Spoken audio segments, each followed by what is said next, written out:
ESPN on ABC. You're watching Dr. Pepper Championship Week. Commit to each other, whatever it takes to get the win.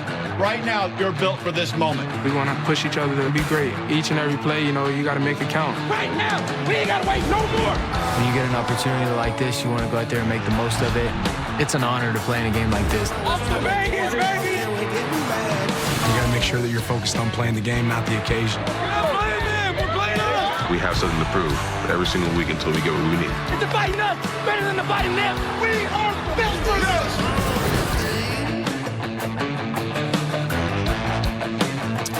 Viva Las Vegas, where everybody is all in tonight. The stakes have been raised for this rematch of October's Classic.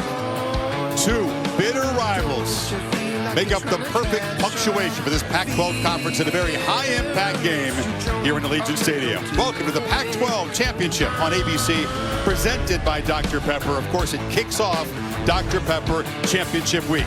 This presentation of the Pac-12 on ESPN. Here is the big picture backdrop. Washington, undefeated, sits at number 3 in the latest CFB rankings. Oregon sits 5th, hoping they can beat the Huskies and jump over Florida State and into the 14 bracket announced on Sunday. And welcome, Chris Fowler, Kirk Herbstreit, Holly Rowe will join us. We are hyped for this one. The old saying, what happens in Vegas stays in Vegas. Not tonight. What happens here has big impact, carries forth to the college football playoff and perhaps the Heisman Trophy in New York a week from tomorrow. All eyes are on this matchup. I think a lot of people have been waiting to see if Oregon and Washington would collide again in Las Vegas after just a classic when they played at Husky Stadium when you and I were there to call that with Holly. And I think it's interesting as Oregon's been tracking like this. Washington may be playing their best football when they played against Oregon, and now they've been leveled off. Can they recalibrate and put it all on the line tonight? Two phenomenal veteran experience, Heisman-worthy quarterbacks. Michael Penix, brilliant in the first matchup against Oregon. But since then, he was hit and hurried more. He battled some illness. He battled some bad weather games. Haven't been quite as dominant since then, Kurt. Yeah, he hasn't been as sharp. He's looking to be able to get things going early. Remember, he's got Jalen McMillan, who is back and healthy. He's not wearing his brace. He looks very fast on the field, so he's got 3 or 4 receivers who can win one-on-one. Oregon plays a ton of man. They'll be isolated. He threw 4 touchdowns the first time they matched up. Can he make those big plays downfield again? His counterpart, Bo Mix, breaking records in terms of efficiency and longevity. His 60th start tonight in college football. Wrap your head around that. Only 2 interceptions all year. Look at the completion percentage, up near 80. Think about that for a second. 60 starts as a college quarterback. He's just been a different guy since he arrived in Eugene, playing with more freedom, more confidence. I think tonight it's important that he's able to obviously utilize his legs. He has been the guy as far as the leadership is concerned. They want to get off to a fast start with Bo tonight. Oregon believes they have an edge of the line of scrimmage. Washington likes their matchups on the edge. Anything like that first game 48 days ago, massive swings of momentum and emotion, big plays galore. We can only hope tonight to send the Pac-12 out in style. It's been a league that has since some form existed since 1915. Of course, the members are dispersing to 4 different places, but we are left with memories of great players, great performances, great games. Hope we get another one tonight here in Las Vegas. Kickoff coming up. The Nissan pregame drive is next after this message and a word from our ABC stations.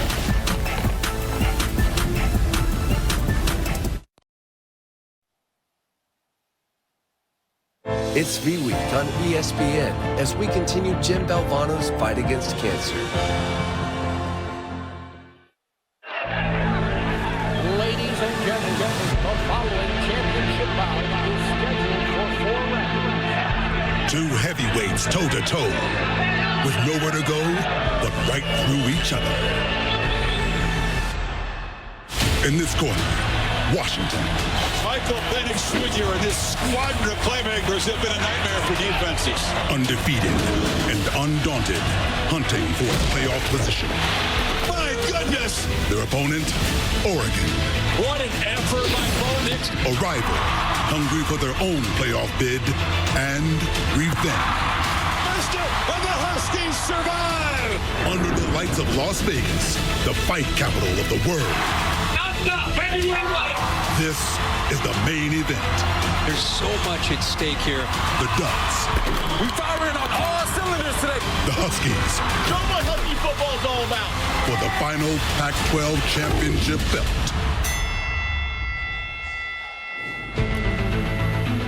You're about to get in the center of the ring. This rivalry will continue into the Big Ten next year and beyond. This is meeting number 115 to send the Pac-12 out in style. It has never been bigger. Holly Rowe with Kalen DeBoer. Well, Coach DeBoer, given all that's on the line for this game tonight, what were the final moments with you and your team like in that locker room? Yeah, just remembering everything we've done to get to this point and what our goal is, and that's to win a championship. You guys have had to win games late the last couple of weeks. What's important to setting the tone early tonight? Yeah, we do usually a pretty good job of getting off to a fast start, and so that's always important, especially against these guys. And in the end, it's about how you finish too. And so, we're confident in that.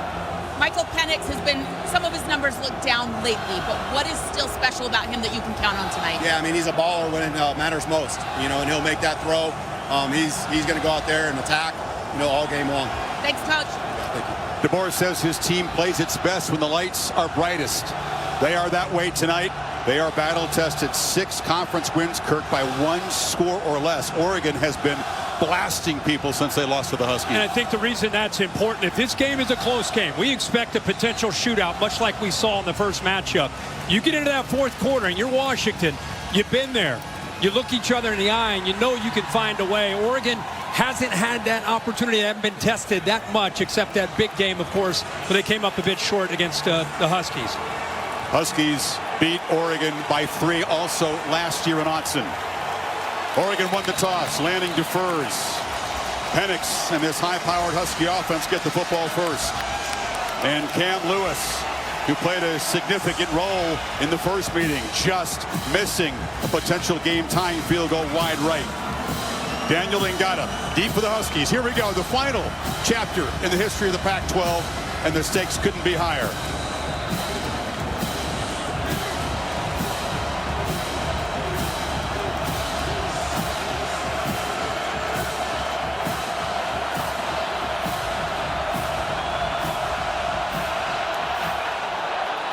We've been here for a few, Kirk. It's safe to say this Pac-12 championship game has never felt like this before.